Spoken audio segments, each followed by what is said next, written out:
Welcome to Ask the Cat's Meowth Part 4. So, Part 3, I had some issues getting the video up on time, so hopefully I'll be able to get Part 4 up on schedule. So I have 10 more questions from all of my wonderful fans out there. And some more of these, I have some fairly serious ones, personal ones, I guess, but I've got a few that are just kind of fun. So I'll go ahead and start off with one of the fun ones. So, question number 1. What do you think about Ash still being 10? So, I'll admit I don't watch the anime series nearly as much as I should.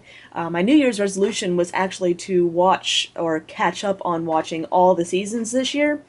And I think I'm in, I know I finished the first season. I know I made it through Orange Islands, and I think I made it through season 3. I can't remember what part of season 4 I'm on, so I'm going to have to look up the episodes and get back to that. But from what I understand, Ash has not grown up throughout the entire series. Pikachu stays with him, of course, because you can never leave Pikachu, but all sorts of other Pokemon come and go, and according to the show, he pretty much never grows up. So, what do I think about this?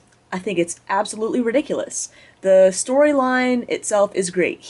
I don't think there's anything wrong with him aging and still traveling through different areas. If they wanted to stick with a younger character, I think it would have been great to see a new character. And I mean, instead of saying, "Oh, well, I prefer Ash's character over XYZ character," instead we have, "Well, I prefer Ash in season 1 compared to Ash in season 8." So I really don't think that they're really getting they're really achieving anything by keeping him 10, and it's just really annoying people. But from what I understand, they still have a good number of people still watching the show. Actually, a really high number of people still watching the show. And, I mean, until those numbers start to drop and they really find a reason to go on to something different, I don't think we're going to see any change. We'll just see more side characters come and go, but I really don't think anything about Ash will ever change. So, on to question number 2. What's your favorite deck of all time? So this question's probably a little unfair because I haven't been playing for very long. If I had been playing since the early days, or even maybe the last 7 or 8 years, I'd have a lot more decks to choose from. So I really only want to even put in the running decks that I have run. So I'll just kind of go over a few. My probably all-time favorite was Vilgar, and I played that in my first season. I did terrible in my first season, but everyone else was just playing Luxchomp variants, and I was really just sick of if I played Luxchomp, I was just going to be seeing another mirror match. Vilgar, I mean, I ran across a good number of Vilgar mirror matches, but it was just something a little bit different. I absolutely love the trainer lock. I did play some other Vileplume variants in the next season once Gengar was rotated. Gengar was always one of my favorite Pokemon, and I love some of the options the deck gave you. A little more skill intensive than a lot of the current decks. I think one of my other big favorites that I've played, I think last year, it was last year, City's time, I played Shandyplume. So, again, you have Vileplume variant where you have the trainer lock, and I played Chandelure and Dodrio to be able to use its ability to spread damage and then also be able to attack as well. It ran Tropical Beach, and there was just a lot of options as far as how you could go. So really come from behind deck 2. I remember many games where my opponents only had a couple prizes left, and I could come back from it. So those are probably my 2 top decks. I do enjoy electric variants, Darkrai variants, but honestly, they kind of get a bit stale. So I guess really I should say Vileplume variants have been my favorite, but mainly the one that I paired with Gengar. So, on to question number 3, which is kind of a combination of questions. How many shiny cards do you have, / how many cards do you have? So for this question, I'm just going to refer everyone to my master set video. I did that last year. It's only up through Next Destinies. I haven't updated it. And as I addressed in one of my other Ask the Cat's Meowth videos, I don't plan on updating it for a while just because of the amount of work that goes into it. But basically, the set shows my main collection, everything, all the cards in a set from base to Next Destinies. And it goes over some lovely statistics, you know, how many EXs, non-holo rares, commons and uncommons, total cards, stars, level X's. It pretty much has the breakdown of everything. So if you have a question about, you know, just how many of a certain kind of card do I have, I definitely go check out that video.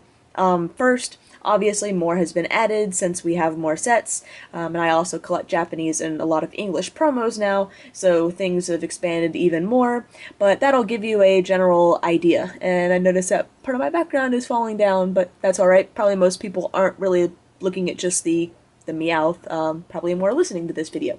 So anyways, on to, well, I guess for that question, so pretty much I'm not going to give you an exact answer because I haven't recounted my cards since that video, but that video will give you a general idea. Just add a few thousand onto it. That sounds about right. Several English sets, several, lots of Japanese stuff, yeah.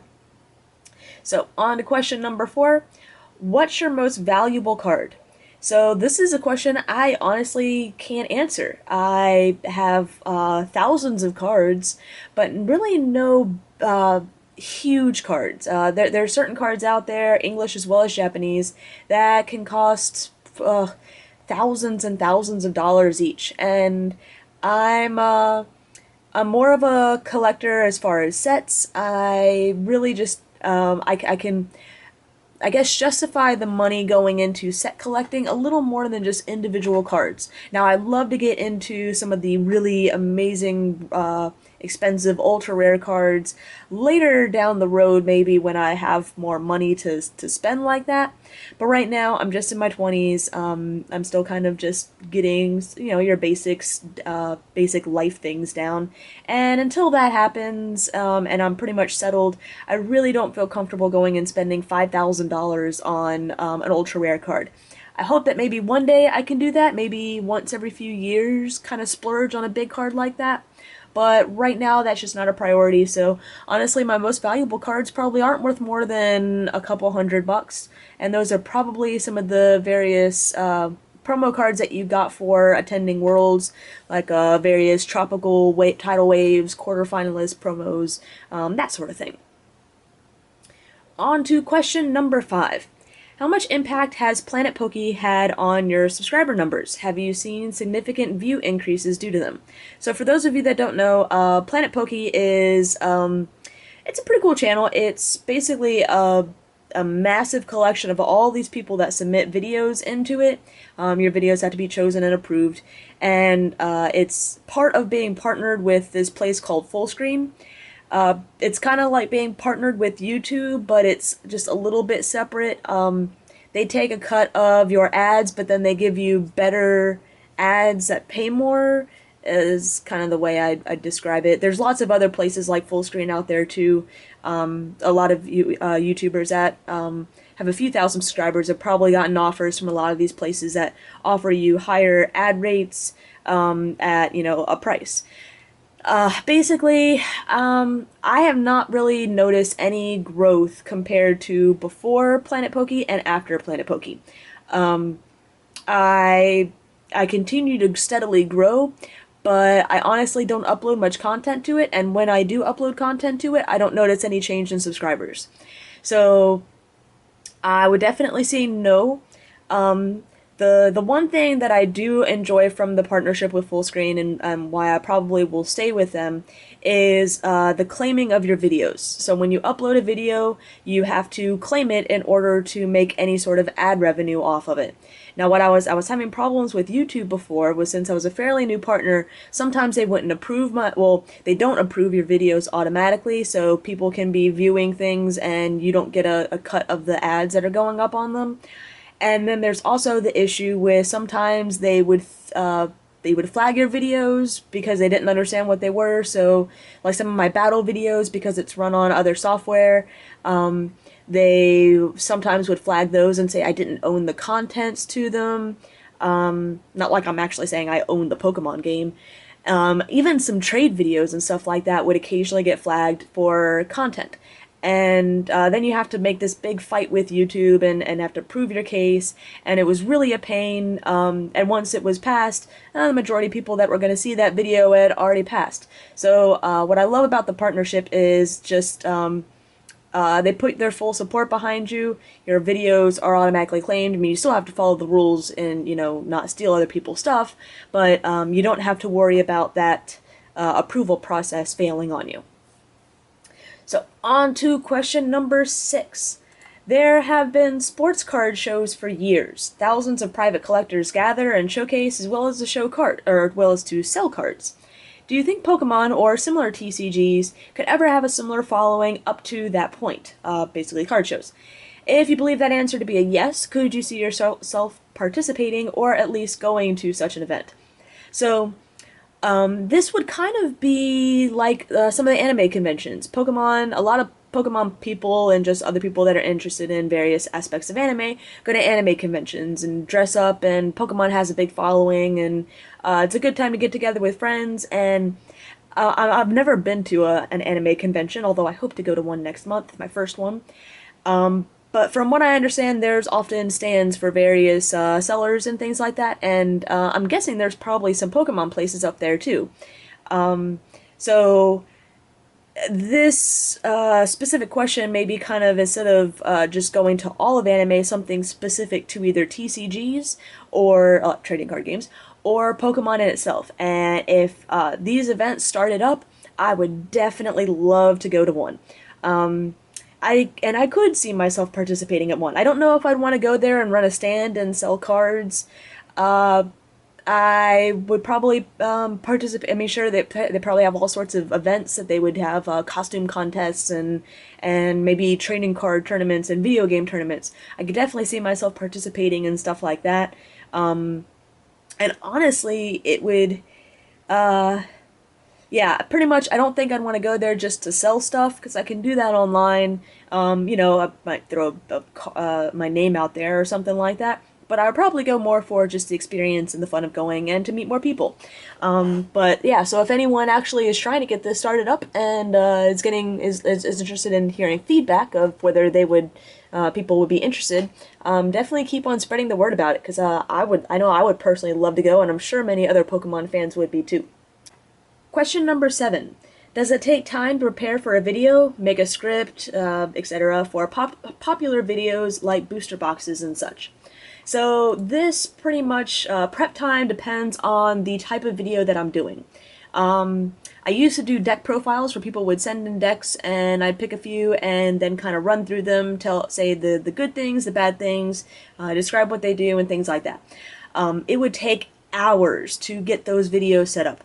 I would have to do the audio, type up the deck list, transfer them in, get pictures to go up with the cards, and then just the amount of time it took to prepare what I was going to discuss with these different decks. Between the editing and rendering time, yeah, you were talking several hours for one video.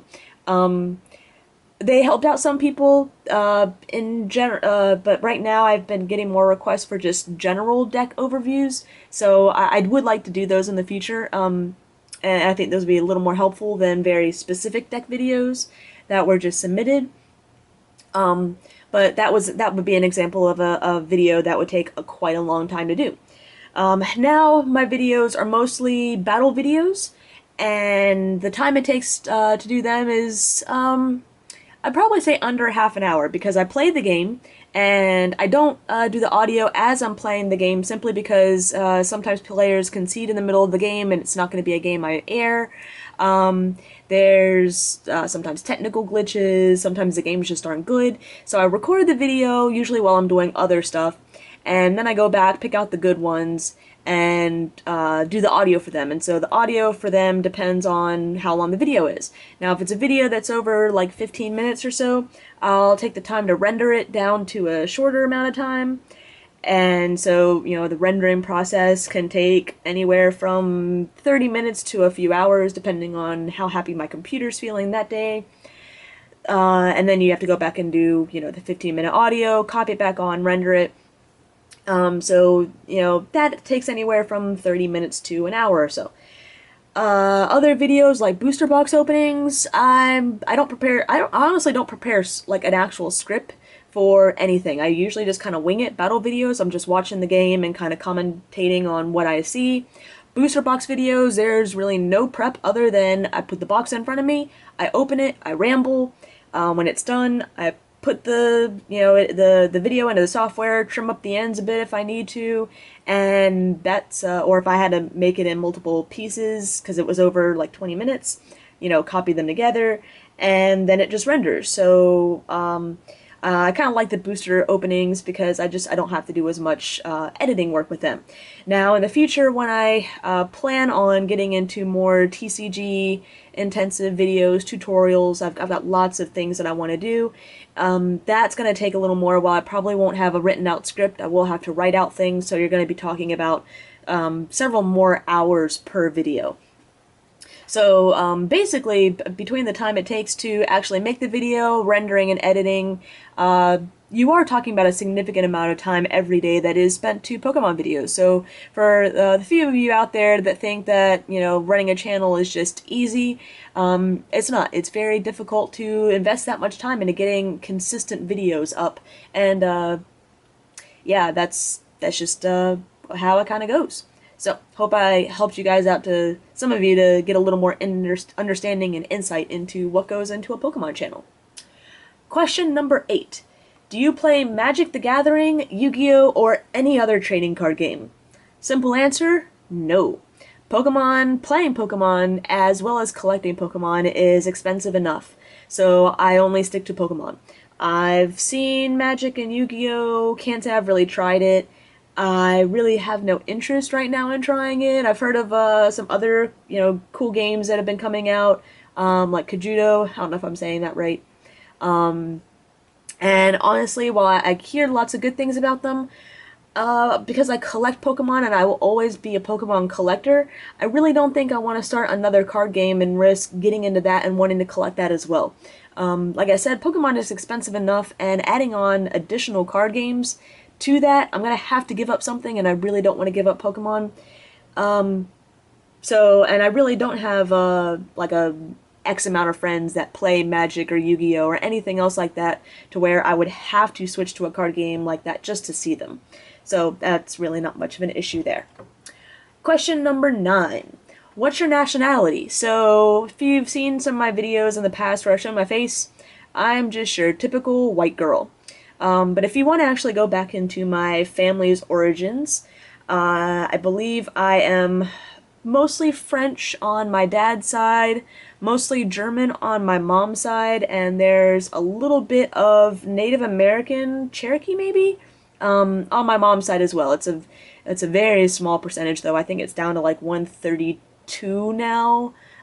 So when I have kids, it'll be like, you know, 164. So really pretty much insignificant. So pretty much just French and German, nothing really exciting, and nothing really direct enough to honestly associate myself with really either one, which is kind of sad. So standard white mutt pretty much, and that's about it.